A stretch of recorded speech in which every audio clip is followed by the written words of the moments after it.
And this is the last video of skimming this book, problem solving in data structures and algorithms using C++. This will be the very last video. It will be about library system, object-oriented design for a library system, a system that manages library. Again, this is a possible interview question. If you are a programmer and you applied in a company, they will ask you such a question. They don't expect you to make a full design or even to start implementing anything. They want you to have the basic idea with the main milestones, with highlighting the main milestones, main things with justification. All right, so let's go through it. A library has a set of books, many books, which the users can borrow for a certain, so you have users and books, and you have a certain borrowing. This is the action for a certain period of time, for a time, and return back, and you have a return time. Users can choose to renew. You have that method, renew the return date if they feel they need more time to read the book. The typical user actions with this online library would be sign in and register. If it's the first time, they need to register. If they are a returned user, they need to sign in each time. Search for books, so you have a search method. Borrow books, renew books, return books. View their profile. The user can view his or her profile. The online library must keep track of different, so it shows the status of different books in the library currently available for users to borrow.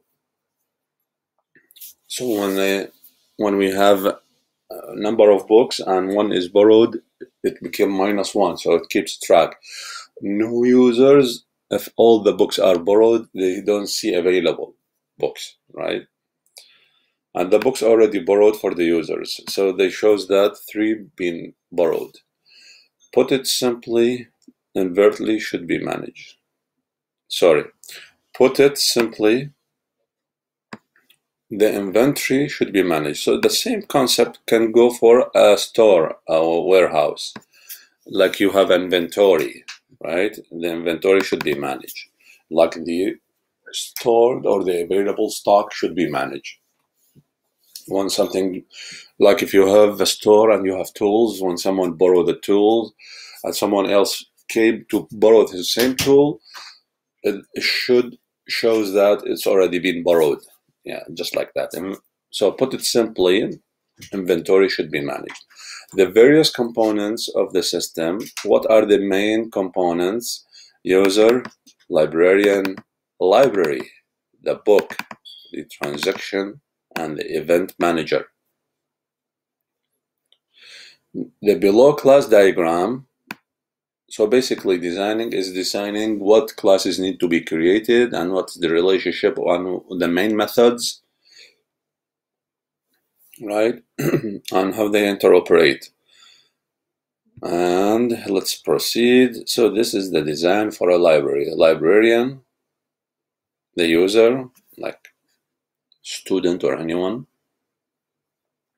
So the librarian, they have the name and the contact number. The user, they have the user ID and the borrowed book list. So you should have an ID, library ID, in order to borrow books, right? The ID should contain the address, the contact, the age, the ID number, whatever, like national ID number and all that stuff. So the user can, you have this method, can request, return, and renew. The library can search, borrow, return, renew. The library has the add book, remove book, borrow book, return book, search book. The library can add books, right? The only one.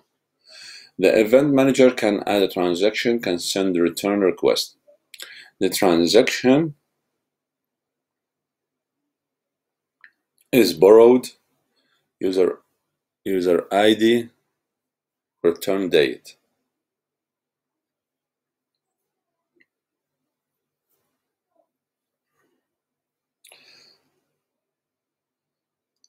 The book is borrowed, title, author. Of course, you can add more details like the year, the description, whatever. This is up to the designer. User interacts with the librarian. That's why you see user is connected only to the librarian. The user either requests, return, or renew books. The librarian will search for the book. If the book is available in the library, then issue it to the user, give it to the user, or assign it to the user. The transaction will be created to added to the event manager. So, all right. So this transaction will add to the event manager. Event manager will support add transaction and send return request interface. Once the book is overdue, then the event manager will send an indication to the student that the book needs to be returned. That's a nice service. So it reminds the user that you have books to be returned. Send return request. When the book is renewed, then the library state is not changed, but the transaction details is renewed at the event manager. When the book is renewed, right, the library state that's still borrowed is not changed, but the transaction details is renewed in the event manager, but shows that in the event manager that the transaction, the return date is different now. Suggested a short path. So we are done with the library and we have suggest a shortest path. The user, this is like another possible interview question. The user had some coordinate by searching the coordinate from the name, showed the whole map considering the coordinate as its center, like where is the user standing right now as the center, suggest the shortest path 2 points. Like the user searched for a gas station and he's located, so access his GPS and access the gas station location and suggest the shortest path. Take right, take left, go straight, whatever to take him, right? To take that user. So suggest, right, design a system that suggests a shortest path while walking or while driving, right?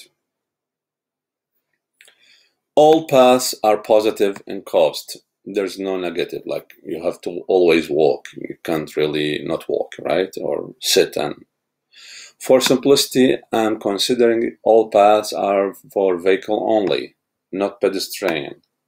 Why? Pedestrian can walk in either direction, even in one-way road. So for simplicity, we assumed it's just for the vehicle. All right, let's proceed. The design, the whole city map is stored as a graph in Google. We need to find the map by looking into the objects, which are in the distance shown by the browser. The same path is stored as directed graph, and the graph needs to be rendered depends on the zoom level. The preferred algorithm is A* for this application. To get the shortest path, the weight equals the hxy and plus gxy. And I hope this is enough for the shortest path. The A* is explained during this book in one of the videos. The video was not named A*. It has a different name that I don't recall really. So The very end, now we are 180 out of 185. The very few pages remaining are exercises. So these are the exercises, exercises, exercises, and more. It's very interesting exercises. So, like, if we really read some titles, it's about, for example, design an online auction system for selling and buying things, like auction, cars or something. Design an online movie booking system. And if we go back, customer order booking system. Design an online teaching system. That's really interesting, right?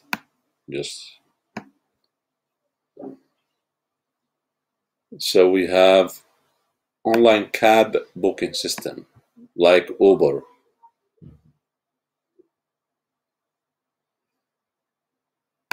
Car renting system. Design a client-based recommendation features. How would you design a client-based recommendation features based on customer history on a product details page? Design customers who viewed item A, also view B and C, and an online shopping portal. All right, so it suggests client-based recommendation. That's a really nice feature. Blog Talk Radio, audio social network. SynCHcast, live audio streaming for business to do conferences. Nice. Similar to the Zoom, I think, maybe. TripAdvisor system, monolithic website. Instagram, autocomplete, Booking.com. Design a system to implement social networking like Facebook with millions of users. How would you find the connection between two people? With their common connections or the common interest.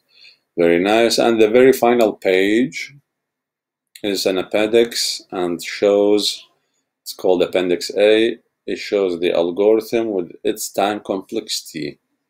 Various algorithms with the time complexity. Just like that. And we are done with skimming this book. See you later in another book. Have a good day.